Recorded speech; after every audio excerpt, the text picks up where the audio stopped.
मीठे सीख लीजिए बच्चों प्रति माता पिता बाप दादा का याद प्यार और गुड मॉर्निंग। रूहानी बाप की रूहानी बच्चों को नमस्ते। हम रूहानी बच्चों की रूहानी बाप दादा को याद प्यार गुड मॉर्निंग और नमस्ते नमस्ते नमस्ते। सदा रहो हंसते बनो फरिश्ते चलो परम नाम की रास्ते। ओम शांति। शुक्रिया बाबा शुक्रिया। धारणा के लिए मुख्य सार 10 पॉइंट। इस वानप्रस्थ अवस्था में स्वीट होम और स्वीट राजधानी को याद करने के सिवाय बुद्धि से सब कुछ भूल जाना है, पूरा नष्ट मोह बनना है। सेकंड, बुद्धि योग से बेहद का त्याग कर रूहानी यात्रा करनी है। श्रीमत पर पवित्र वन भारत की सच्ची सेवा करनी है। बाबा कह रहे बुद्धि योग से बेहद का त्याग कर रूहानी यात्रा करनी है। रूहानी यात्रा है ना हमारी।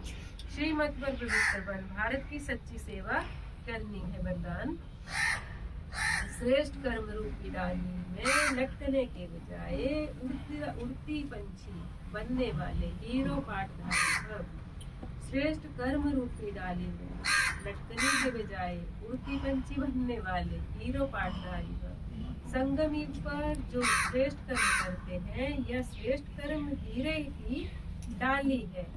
श्रेष्ठ कर्म हीरे की डाली है। संगम युग का कैसा भी श्रेष्ठ कर्म हो, लेकिन श्रेष्ठ कर्म के बंधन में भी फंसना अथवा हद की कामना रखना यह सोने की जंजीर है।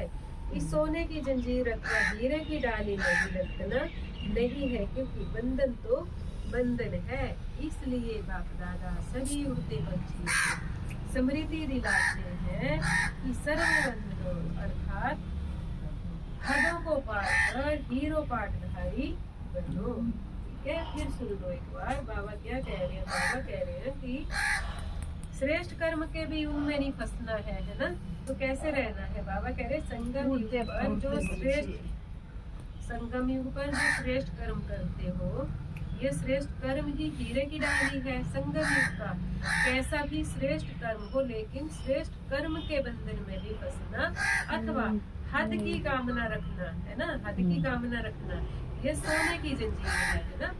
इस सोने की जंजीर अथवा हीरे की डाली में भी लटकना नहीं है, क्योंकि बंधन तो बंधन है। इसलिए बाप दादा सभी उड़ते पंछियों को स्मृति दिलाते हैं कि सर्व बंधनों अर्थात हदों को पार कर हीरो पाठधारी बनो। हीरो पाठधारी कौन होंगे? जो सबसे ज्यादा जन्म जो शुरू में आएंगे बच्चे ना, सब है ना।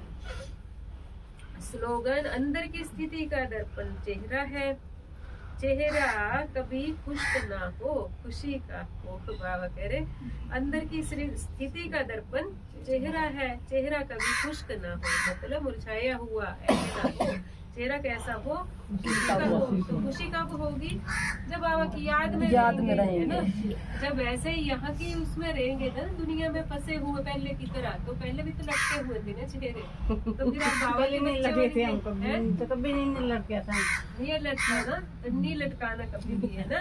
अच्छा, हर्षित मुख रहना है ना, जिससे वो हर्षित चेहरा भी जब भी खुश होगा जब अंदर से खुशी होगी ना। जब अंदर से दुखी हो तो दुख चेहरे में, चेहरा ही तो दर्पण बताया ना। तो बाबा ने तभी तो ऊपर भी आया था कि दर्पण में देखो, मतलब अपने अंदर देखो कि हम देवी देवता बनने वाले गुण आए हैं हमारे में। चलो शांति। शुक्रिया शुक्रिया। आप सभी दिव्यात्माओं का भी शुक्रिया। तो आज मुरली का सार, मीठे बच्चे दान सदा पात्र को देना है, फालतू समय वेस्ट नहीं करना है। हर एक की नब्ज देखो कि सुनते समय उनकी प्रीति कहाँ जाती है। प्रश्न, पावन दुनिया में चलने के लिए तुम बहुत भारी परहेज करते हो, तुम्हारी परहेज क्या है? क्या है परहेज? बाबा क्या कह रहे हैं? क्रिस व्यवहार में कमल फूल के समान रहना ही सबसे बड़ी परहेज है।